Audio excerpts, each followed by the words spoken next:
Good evening. The Planning Commission meeting of October 19th, 2022 is called to order. The Planning Commission meeting is being broadcast live on Glendale TV, viewable on Spectrum Cable, Channel 6, and AT&T UVerse, Channel 99. Meetings are also streamed live in high definition on the city's webpage, glendaleca.gov/live, on youtube.com/myglendale, and on Apple TV, Roku, and Amazon Fire devices using a free app called ScreenWeave and choosing Glendale TV from the menu. Meetings are also archived on the city website for viewing anytime at glendaleca.gov/agendas. For public comments and questions during the meeting, please call 818-937-8100. City staff will be submitting the questions and comments in real time to the appropriate person. Current Planning Commission agendas are available by visiting our website at www.glendaleca.gov. Roll call, please. Commissioner Tarachian, Here. Commissioner Fuentes, Here. Commissioner Manassian, Here. Commissioner Shabazian, Yes, here. Chairperson Lee. Here. Report regarding posting of the agenda. The agenda for the October 19th, 2022 regular meeting of the Glendale Planning Commission was posted on October 12th, 2022 on the bulletin board outside City Hall. Thank you. Approve of minutes. Okay. I'll second it. Okay. There's a motion and a second. So next item is oral communications. I do not see any cards here.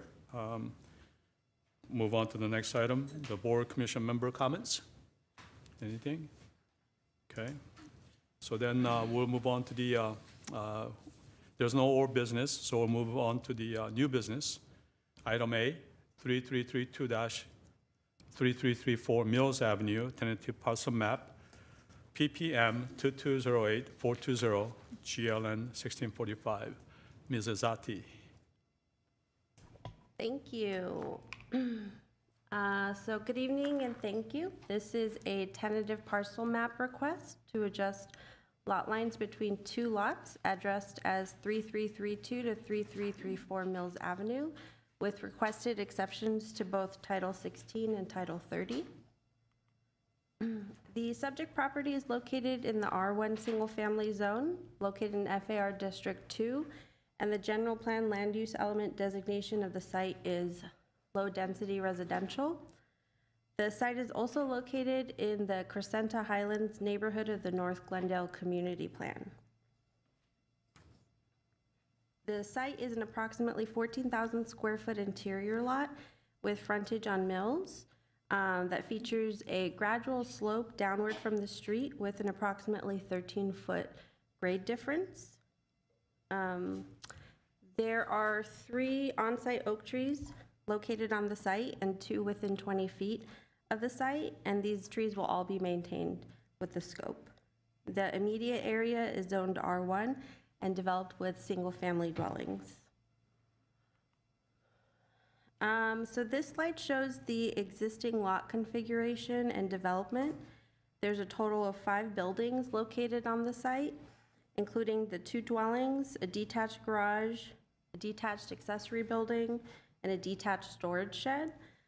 With the exception of the storage shed, the other buildings are proposed to remain. There's also fencing throughout the site, and as part of the project, any existing fencing in the street front setback area will be removed. The site was originally developed in 1947 when this area was actually not part of Glendale. It was still unincorporated LA County. The house at the rear, 3334 Mills Avenue, is 720 square feet and it has a 1-car carport. The permit for the front house was issued in 1951 by the county, and then that portion of the city was annexed into Glendale, and the permits were finalized under City of Glendale. It's 936 square feet and has a detached 2-car garage. That house currently straddles the property line, which makes it one site. Because of this, the site is considered legal non-conforming. In a zone where only 1 dwelling is permitted, there's 2 currently on the site. The applicant is requesting approval from the commission to adjust the lot lines as shown on the slide to create one irregularly shaped 5,870 square foot lot for 3332 Mills and an 8,797 square foot flag lot for 3334 Mills. The applicant's request will bring the site's use into compliance with the zoning code by getting rid of the legal non-conforming use as multifamily and creating two separate lots, each with a single-family residence. This would bring the sites into compliance also with the land use element. This parcel map request is for a minor adjustment of lot lines, and the existing buildings will remain with the exception of the storage shed that will be removed. No new construction is proposed. The applicant's request is consistent with the elements of the general plan and the North Glendale Community Plan, and this also includes the exceptions that they're asking for that are related to setbacks, parking, and Title 16 requirements. As it relates to setbacks, the request is to maintain a non-conforming 21-foot 4-street front setback where the code requires 25 for the house and garage at 3332 Mills, and to maintain a non-conforming interior setback for the buildings at 3334 Mills Avenue that range from 8 inches for the main house to 1 foot 8 inches for the existing accessory building, where the code requires 6 feet. These requests are necessary because of the current location of the buildings on site and are an existing condition that will be maintained. The request also includes creating a non-conforming setback for 3332 Mills Avenue. It's proposing a 4-foot setback from the flag of the new lot, and this is because of the location of the house and the flag lot stem requirement of 20 feet. As it relates to parking, the request is to maintain the existing 1-car carport where a 2-car enclosed garage is required, and to maintain the existing 9-foot 6 driveway width where 12 is required. These requests are necessary again because these are existing buildings, it's an existing condition. Also, there are existing protected trees on the site and in the area, and construction of a code compliant garage or widening the driveway would impact those trees. There are also 2 requests related to Title 16. One is to create a new lot for 3332 Mills Avenue that's less than the 7,205 square foot neighborhood average, and to create new lots that are not consistent with the neighborhood pattern, which is primarily rectangular lots. The smaller lot at 3332 Mills Avenue for the front house, it's the only configuration that'll work based on the location of the existing buildings as well as the flag lot standard, so it's it has to happen that way. There is one instance of a similar configuration. I don't know if you can see on the slide, I highlighted it with a blue outline and a green inside. It's a similar configuration, and when you look at the aerials, it's because there's a house in the front and a house in the back, and it was just built that way. Overall, staff supports the request related to setbacks, parking, and the Title 16 requirements, and all the required findings can be met as detailed in the staff report. Staff is recommending that the Planning Commission approve the tentative parcel map request and the requested exceptions with the conditions in the draft motion that are attached with the staff report. As it relates to public comments, I have not received any from the public for this. And that concludes my presentation. I'm available for any questions. Thank you. Thank you, Ms. Azati. Any questions for the staff? Only one, and I just wanted to make sure I understood clear. So both lots will be accessed from Mills? Yes. Yeah. And then at this time, I'd like to bring up the applicant, who is also the owner of the property, Mr. John Weeder. Please state your name and address. I will. Good evening. I am John Weeder, and I'm the owner and the applicant to this property. My wife and I, we've owned this property and managed it for 10 years. We're kind of a ma and pa landlords. About a year and a half ago, we started thinking about upgrading property. We knew we had 2 lots, and we were aware of the 2 small residences, and they're quite old and quite small. So we contacted Planning Department and began talking about and discussing our interests. Unfortunately, we soon discovered that there were peculiarities and hardships with the property. Staff informed us that we're not entitled to improve the residence because of the status of non-conforming status. So the buildings have to remain as they are. I could paint or change the kitchen sink, but we couldn't add a bedroom or enlarge, the kitchen. In addition, as we've been explained, the front residence sits right on the property line, and this is a weird situation, which I don't know what to do with, and I don't know that anybody does. So we needed help, and gratefully, staff suggested that we arrange the interior lot line such to create 2 lots and keep the existing buildings in place, and therefore they would be legal and conforming improvements. This is a good solution, and we are in favor of it. We realize we're asking for some exceptions, the encroachment on the side yard and things like that. And there's a list of conditions for approval that I fully agree to fulfill. So I think the only note I would say is this is a flag lot, and it's not typical to the neighborhood. However, this property has existed in this present configuration for 70 years. The neighbors all know it, and no one's come here to say anything about it, and it seems that it's really would be, we don't plan to change anything, so it's kind of just maybe taking the existing situation and declaring it legal. Thank you for considering this project. Any questions for the applicant? Okay, thank you. Okay, thank you. So I don't see any other speaker cards or public comments. Any calls that came in? Okay, none? Mr. Chair, there are no calls. Okay, so then I'll close the public hearing. And any commissioners want to make the motion? I'll move. Okay. I'll second. Okay, so we have the motion and the support. So do you want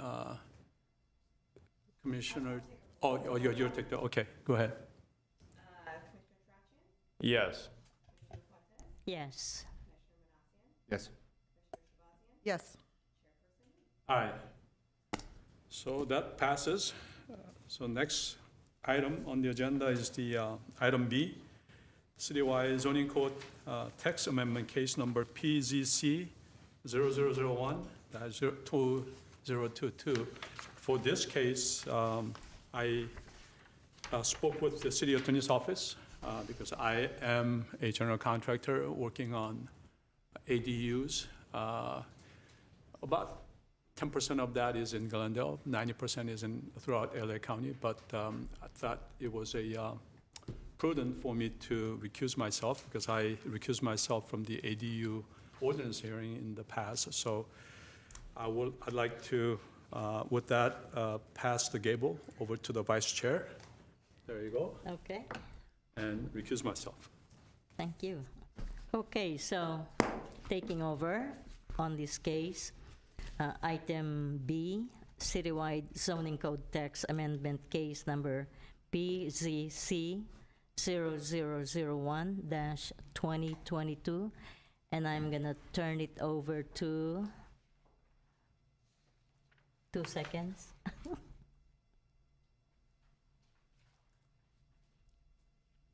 To Kristen. Thank you, Vice Chair Fuentes, members of the commission.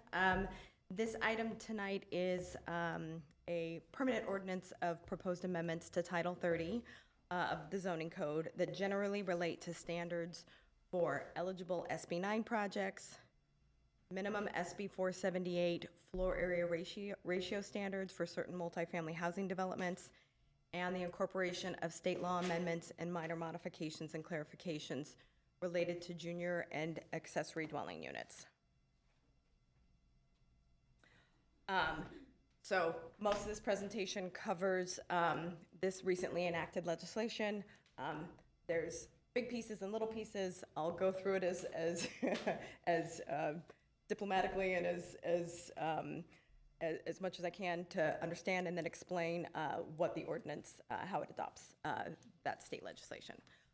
So by way of background, effective last year, January 1st, 2022, SB 478 and SB 9 were enacted, signed into legislation. Again, mandates to FAR increases, and SB 9, which has two components, which is 2 units on a lot and lot splits. And then just much more recently, just a few weeks ago, SB 897 and AB 2221 relates to new legislation signed for ADUs and junior accessory dwelling units that basically increases the minimum heights of ADU and JADUs, as well as some permitting processes. So I'll start with kind of the clearest, most simple one first, and that is SB 478. It basically applies to multifamily proposals of 3 to 10 units, only allowed in multifamily and mixed-use zones, and it basically prohibits the city from imposing a floor area ratio of less than 1.0 for 3 to 7 units and less than 1.25 for 8 to 10 units. Again, this is only in multifamily zones, not in a single-family zone or in historic districts. Now, SB 9, which is the California Housing Opportunity and More Efficiency Act, or HOME, is basically outlines 2 processes that require ministerial approval. And that means that the 2 components, 2 units on a lot, or a 2-lot subdivision, an urban lot split, or combining both of these for a total of 4 units on what was formerly a single-family or 1 dwelling unit per lot.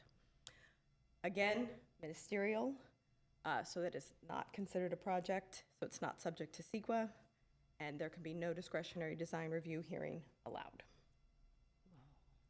May I ask a question? Do you prefer we ask questions now or at the end?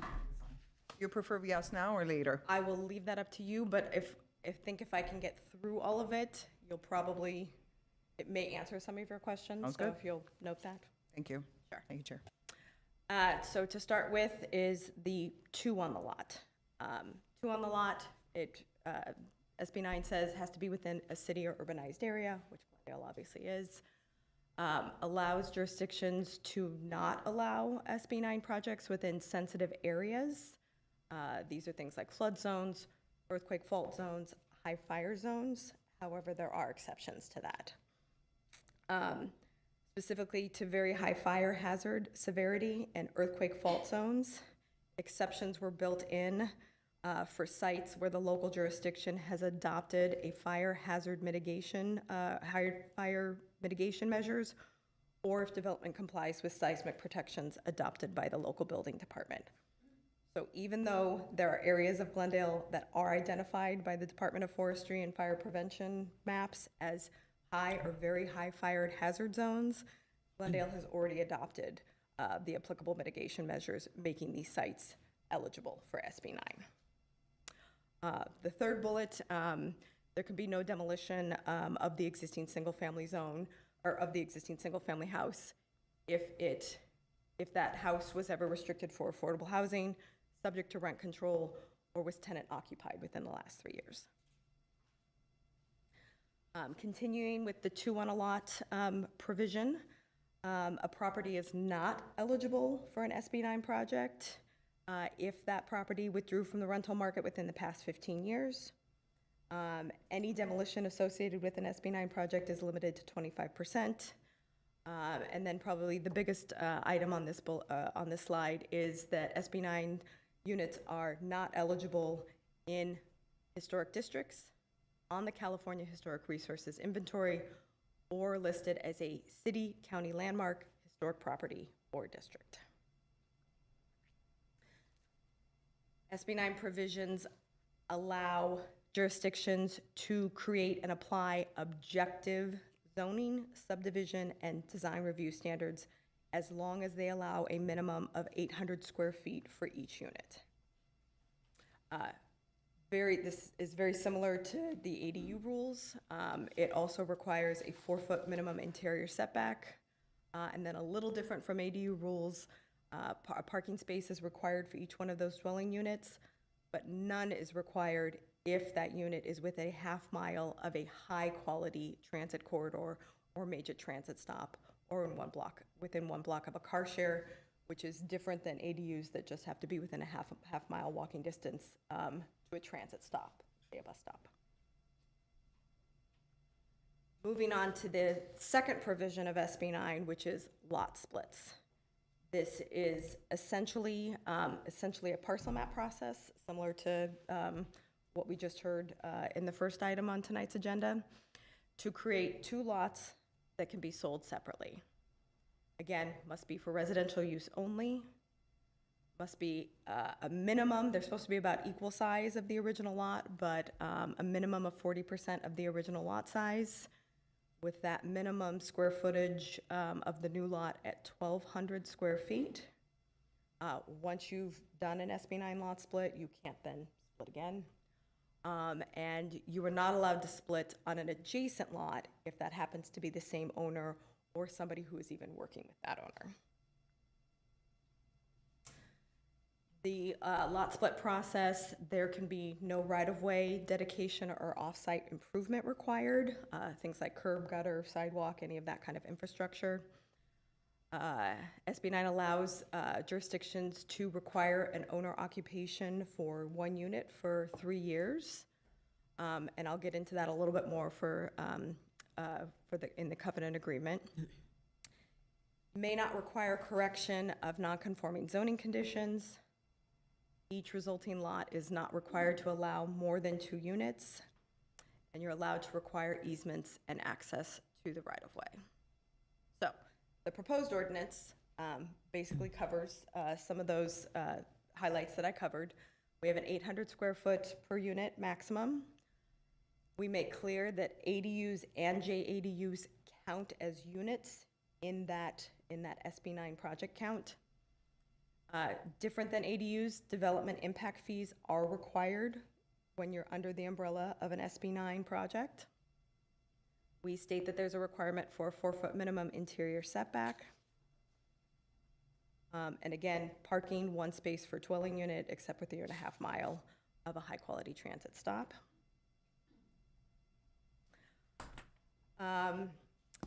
The ordinance also, similar to ADUs, prohibits a lot with an SB 9 unit from also having a guest house or similar accessory building. You can have one or the other, but not both. We prohibit the location of an SB 9 unit between an existing residential dwelling and the street front or street side setback. A covenant will be required for any SB 9 project that basically covers reciprocal access agreements. Now you're going to have, 2 different people living on what was formerly 1 single-family lot, so you need access, drainage, utility, parking to cover that new arrangement. The ordinance prohibits short-term rentals, and finally mandates owner occupancy requirements to the fullest extent. Probably the most fun of this ordinance is the objective design standards. We created objective design standards because, again, this is a ministerial process. There can be no discretionary design review. So the ordinance covers things, breaks it into 3 forms. Height and massing, roof forms, breaks and volume, the exterior materials, and then standard details that relate to windows, doors, porches, and patios. For example, if you have a flat roof or a pitched roof, it talks about what the rules are for that there must be a minimum of 2 cladding materials, windows must be recessed with a sill, entry doors have to face the street-facing facade. We gave particular attention to standards to match the new SB 9 unit to the existing residential dwelling, if that residential dwelling is retained. So for example, if the existing residential building is completely clad in siding, the new SB 9 unit will also have to be completely clad in siding. As I indicated earlier, ADUs and JADUs under this SB 9 umbrella is under this umbrella, that any existing or new ADUs, JADUs count as units in the SB 9 unit count. Again, the results of an SB 9 lot split limit 4 total units, including any new or existing ADU and JDUs, when all is said and done. So just like there were objective design standards, we also created objective subdivision standards when you're going to do a lot split.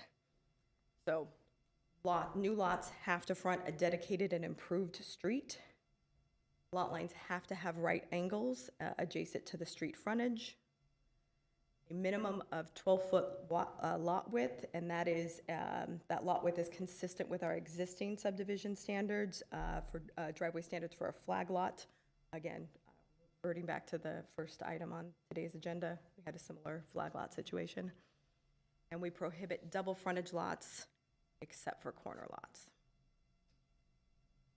Driveway and parking location. The ordinance requires parking to share a driveway of the existing residence. Again, this is very similar to our existing ADU and JADU rules. Prohibits adding an additional driveway except if that new lot is adjacent to an alley.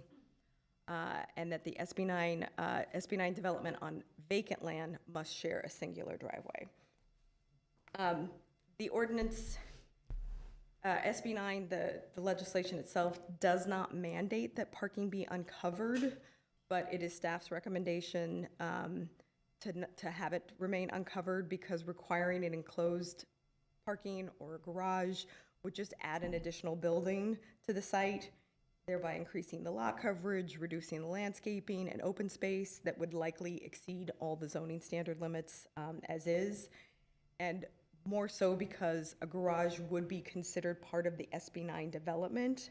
Again, any design review would be prohibited and would make design standards more challenging if we required a covered enclosed parking. Now, there are some safeguards that were put into SB 9, and that relates basically to safety. There are some built-in building official findings that can be used where under a preponderance of evidence, the SB 9 project would have a specific adverse impact, meaning that the building official, if found that there was an adverse impact, would make a recommendation to deny the proposal to the community development director. The community development director decision then to deny is appealable to the planning commission and then on to city council. The findings also cover any adverse impacts to potential historic resources. There are no additional standards in this ordinance that relate to high fire areas with substandard streets. SB 9 housing development would not prevent the fire department from servicing these areas, similar to our ADU rules, and therefore would not be a substantial adverse impact. All SB 9 units, like all other buildings, would be required to follow additional building codes and follow any adopted mitigation standards. For the owner occupancy requirement, this is split up into the two categories. The two on a lot, the state law was silent as to the owner occupancy requirements, so this ordinance does require, in that situation, the owner to reside in one of the two units. If the owner is not there, it's rented as one rental. In the lot split situation, the state law only permits for an affidavit of an intent to reside for 3 years, so the ordinance does require that affidavit be provided. Fees relating to processing SB 9 units mimic exactly our parcel map fees, our covenant and agreement fees, things like that, and that was done back in December when we did the interim urgency ordinance to cover that situation. So that was all SB 9. I know that was a lot. SB 897 and AB 2221, say that many times fast, is the newest legislation. And what the minor tweaks that come from that is basically an increase in the minimum heights for ADUs, depending on the location to a major transit stop. So depending, if you were within a half mile of a major transit stop, if you're within that, you go to the second bullet, you can have an 18-foot plus 2 additional feet to match the existing roof pitch of the house if you're proposing a detached ADU. And you can go up to 25 feet or when an ADU is proposed as attached to the primary dwelling. Other than that, the previous 16 feet applies to a detached ADU when you are outside of this half-mile major transit stop. This basically changes the single-story limit of most ADUs today and really allows for the potential of 2 stories, but 3 stories are not permitted. Some of the additional modifications and clarifications in the ordinance unrelated to all this legislation are first a response to HCD, the Housing and Community Development Department. They've reviewed our ADU, JADU ordinance. They wanted some clarifications for street side setbacks and the addition of a street-facing door, as well as clarification for the sale of ADU and JADUs. The next revision is to prohibit rooftop decks above ADUs and JADUs. This is something that staff has encountered more and more. People had been at a 16-foot height limit, kind of having a lower flat roof, and then not saying that they wanted to be a roof deck, but suddenly had a 4-foot, 4.5-foot parapet that was clearly going to turn into a roof deck later. Or we saw some examples in the hillside where in a downsloping lot, somebody has their backyard, they've then proposed, tried to propose an ADU in that downslope portion beyond their yard, again with a flat roof, knowing that could again be an extension of their backyard and have a rooftop deck. And in the first situation, in more of the flatlands, when you have a rooftop deck so close to the property line, we're just concerned about privacy. And in the second situation with hillsides, we have rules for decks, and there's a design review process for that, and this was sort of a way, they were trying to work around that. This just sort of prohibits that from sort of closing that loophole.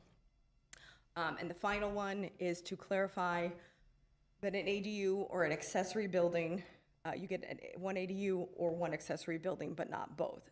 This can, the current ordinance just calls out guest houses, but again, staff was finding that people had a pool house or a rec room or a rumpus room or whatever they've called it on their building permit that essentially acted like a guest house.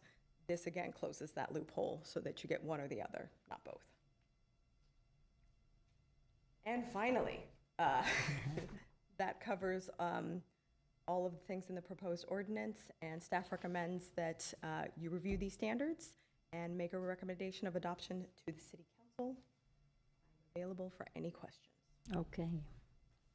Thank you very much, Krista. Questions from the board? Who would like to start? Man, you're welcome to I start. know. You go ahead. I have few questions, and you might have gone over some. Sure. So maybe just clarifications. So my first question is, so we talk about on SB 9, we talk about 2 units on a lot. I wasn't sure if I caught or if there is any standards or any requirements on the actual minimum lot size, or it applies to any lots. So, great question. SB 9 projects are only applicable in single-family zones, and there is no provision for a minimum lot size. Okay, so it could apply to any lot, basically. Correct. Okay. And my understanding is when there is being a lot split, at least each lot has to be 1,200 square feet. Did I understand correctly? Correct. Yes. Okay. And then just again to making sure that I understood correctly, there are no design standards according to SB 9, but we are putting some standards. The city is putting some standards. So you have, SB 9 said if you're going to have design standards, they have to be objective, meaning, myself, anyone here can say, you need 2 cladding materials. There's no subjection to that. There's no subjective decision to that. It's 1, 2, check. Got it. So it's objective. So, Okay. so that's what we established for those categories: roof form, mass, materials, window details. Okay, and this will come to the planning department, and that's where, it'll be reviewed. Correct. Okay.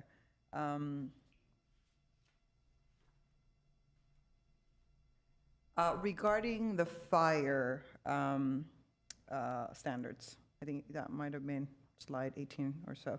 I just want to know if the fire department had any comments. And this is specifically to areas that are high fire zones. So that question has come up quite a bit. The city attorney and I have met with the fire department several times, reviewing this over and over again. The city has adopted those mitigation measures, which is why any just regular old single-family house can be within the hillsides. So an SB 9 unit or an ADU unit, same thing. It's a unit, and the fire department will service those properties. Okay, so they're good. They've reviewed. aware. They're aware. Okay, good stuff. And then on page 20 of your presentation, and maybe we can just very quickly go. So talking about the height, and I just want to make sure I understand this correctly, and this is SB 897 and AB 2221. I just want to make sure that, does this follow our current height limits? Or would this allow anything to go above what we currently allow? I just wanted to understand that. Sure. So this legislation is a change to the current height, and the current height is 16 feet Okay? for ADUs. And this doesn't really apply to JADUs because they're already in an existing house. This is a change. This is, but it's tied to its location within this major transit stop. So you can now, if you're in that area, if you're not in that area, you're stuck at 16. Yes. You're in that zone, you could do 18 plus 2 if you're detached, or you could go up to 25 if you're attached to the primary dwelling. Okay. So And that is a change. in R1 zone, what is a height limit right now? The R1 zone is 25 feet. Okay, so you can go basically to the max. All right. I think those were my questions. Thank you, Okay. Kristen. Okay, thank you. What's next, Commissioner Raja? So mine are really just some points of clarification as well. So regarding the driveways being separate, I assume the logic behind it was similar to what the wording was on the doors and the ADU not being in the front of the home. So the aesthetic would be that of a single-family residence in a neighborhood of like-kind homes rather than a duplex. I just want to confirm, is that kind of the logic behind that? So that's an extra good point of that logic. It also just adding another driveway takes away from street parking, takes away from landscaping of a front yard, and again, contributes to that feel of sort of the duplex look. So mimicking the ADU rules that we have, we just sort of said, okay, this seems to be working well, let's apply this to SB 9 units as well. Understood. And then as far as the minimum lot size of 1,200 square feet, is that imposed on us by the overarching legislation? And did we consider a larger minimum, or did we already approve of the 1,200 on the previous ADU ordinance? So SB 9 and the 1,200 is just for SB 9 units, irrelevant to ADUs, JADUs. That comes down from the state, that's in the legislation, that 1,200 is the minimum square foot. So we have, local jurisdictions have no say in that. Fair enough. Just want to clarify. And then it was mentioned that I believe it was not for 2 on a lot, but for the lot split, the current owner would have to live with the property for 3 years, but if they sold the property, the new owner would not have to occupy the property. Is the same, I guess, rule in place for the 2 on the lot portion? So I'll let Yvette speak to the 3-year affidavit, but there are different rules for 2 on a lot versus the SB 9 lot split. So state law was silent on the 2 on a lot, so we do require the owner occupancy. So that's in there. The lot split just has a promise of 3 years.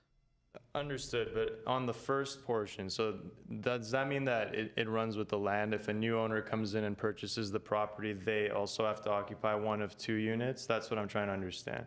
Yes, Commissioner Trakchian and members of the Planning Commission. So the state law, and, it's not written very clearly, but it says a local agency shall require, so we have to require an applicant for an urban lot split to sign an affidavit stating that the applicant intends to occupy one of the housing units as their principal residence for a minimum of 3 years from the date of the approval.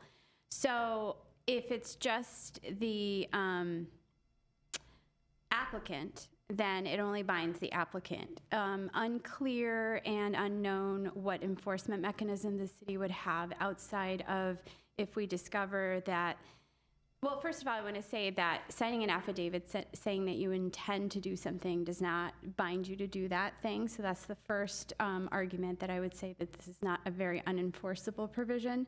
And other than that, if we were to interpret this to say, if you don't live there for 3 years, you've committed perjury, or our only remedy would really be referring it to law enforcement, the DA, to prosecute them for perjury. It doesn't seem like it's a very viable enforcement mechanism. So this was one of the reasons that council, when we brought the interim urgency ordinance to them last year around this time, and the reason it didn't come to Planning Commission last year is because it was an urgency ordinance that we needed to adopt immediately because it took effect January 1. So the Planning Commission did not hear about this last year.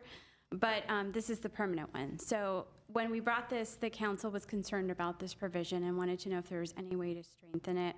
But unfortunately, we didn't feel like we could really go beyond what the state requires. So to answer your question in a very long-winded way, we don't believe it binds the future owner. We believe it would only be binding upon the current owner. Got it. So it basically, it's soft language. It applies only to the applicant, and it's not fully enforceable, we Yes. believe. Okay. Correct. Understood. My last question has to do with the hillside.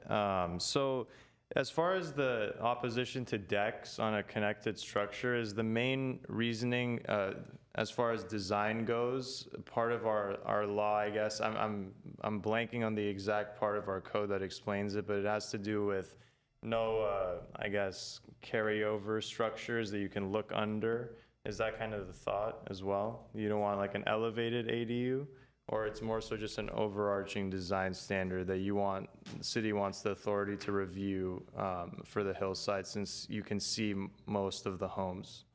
So for decks, regardless of ADUs, any deck that is greater than 8 feet and visible to neighbors and from other streets requires design review and approval. Again, it's not the underneath part, it's, because that would be sort of the ADU, but then it ends up being essentially this 800, 850, 900 square foot new deck, new, sort of an extension of the rear yard without having that design review process. Understood. Okay, I think that answers my questions. Thank you. Thank you. Yes, Commissioner Menashe. Okay, one of the questions follow-up of Commissioner Trakchian's. You mentioned that for the owner occupancy affidavit it starts from the applying date. So let's assume that someone applies for the permits on November 1st, and by the time they get the permit, by the time the building is constructed, it takes 2 years. So it goes back from the date that they applied? Commissioner Menashe, no, it's the 3 years from the date of approval of the urban lot split. Oh, okay. Well, all right. The second question is for you, Kristen. At the beginning of the presentation, you mentioned about SB 478 that they void existing CCNRs and restrictions. So back to SB 478, also has a provision in it that would restrict any CCNRs from prohibiting these specific floor area ratios Okay, on multifamily properties. all right. And the last question, again, goes back to owner occupancy. So like on the rent control areas, since mostly it's related to rent controls laws and all that stuff. So if it's, let's say my son wants to live in the unit, is that going to be eligible? Do you know? Do we know that? If it's not part of affordable housing or part of the rental market, that's a good question. Commissioner Manassi, are you talking about a lot split or a two on a lot? Rental. The rental, I mean, they're stating that, it has to be owner occupied for 3 years. Oh, I see. So if, because on some of the rent control neighborhoods, if your blood relative wants to live in the property, like immediate son or parents, they'll let you rent it to them. So, I think that if it's a lot split, and you, let's say you're the applicant, and you sign an affidavit, as long as you're somewhere on the property, whether you're, so you've split the lot and you're creating, let's say, the maximum 4 units, so 2 on 1 lot, 2 in, as long as you're somewhere on that lot in 3 years from the 3 years from the date that the lot split was approved, then barring any other restrictions, just under SB 9, you would not be prohibited from renting it out to your relatives. But Section 8 has a potential restriction on that. They do have exceptions to that. yeah, okay. I But, know about the yeah. Section 8, but Yeah. general, okay. Very good, thank you. Okay, thank you. Just a couple of questions. The prohibition for double frontage lot, what's the rationale? Is it because of the, So, there are some double-fronted lots in Glendale. I think where the problem comes in is that then there are 2 front yard setbacks applied to that double frontage, restricting the location of an ADU or an SB 9 project within that front setback. And so it was sort of a, why create a future problem with a through lot by eliminating the through lot and allowing a property to have more area to figure out where to place units. yeah, because I was just thinking if the main house is fronting Street A, and I would like to add to the back, but still using the same driveway and, going all the way to the back, then we're kind of eliminating those property owners having to take advantage of adding an ADU. I think in that situation, whether you did 2 on a lot or the lot split, if you already have a double fronting lot, and let's say you bisected the lot, you would end up with just single frontage of the final lot on both streets, and you could work out a way for the driveway. Yeah, and if I would like to attach it to the main house, I think the SB 9 units have to be detached. okay. I believe so. Yeah.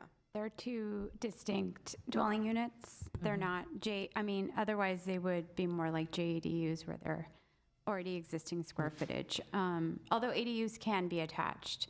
But I know. that's an interesting question that I haven't I know. fully thought about, to be honest with you. And you've Yeah, actually we have a provision, if you attach it, we even have provision for adding heights to height limit, but nothing on double frontage lot, so we may wanna, I will just point out, just from in the ADU world, the current ordinance, and this doesn't change anything in this proposed ordinance, when someone does have a double frontage lot, we've written in provisions of when it is sort of the backside of the house that's sort of fronting the secondary street, if you want to call it, we've allowed for an ADU there, where previous versions of the ADU rules prohibited that. So we did build that in the last time we revised the ADU. Yeah, I'm just ordinance. trying to clarify because we may get into some of those properties with double frontage. The second one, how do we calculate the development impact fee now? The development impact fee is established by ordinance, the city fee ordinance, and currently the development impact fee, parks and libraries for a multifamily unit is $18,751. That's a lot, yeah. High. Okay, any other questions? I will just point out, we do have one caller. Oh, okay, great. Go ahead and take the caller.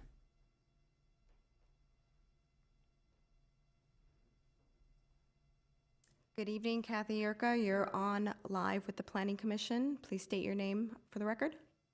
Thank you. My name is Erica, and I'm calling on the Woodlands Homeowners Association. I'm getting a lot of feedback, what that is. We're also hearing you kind of spotty, Huh. like I every don't know third what word. that would be. My isn't on, nor is any. Kathy, if I could maybe ask, could you maybe hang up and try again, and maybe that will be a new connection? We'll wait for you. Oh, surely. Okay, thank you. I'll give it a. Thank you. Okay, let's see if we can get her back.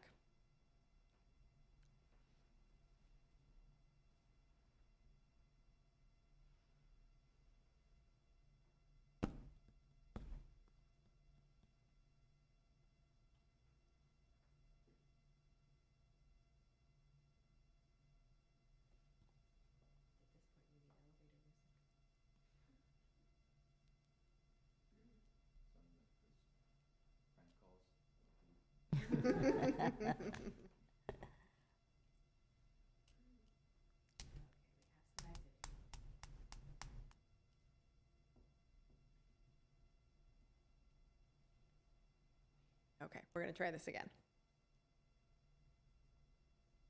Hi, Kathy, can you hear us? I can. Thank you. Okay, let's try this again.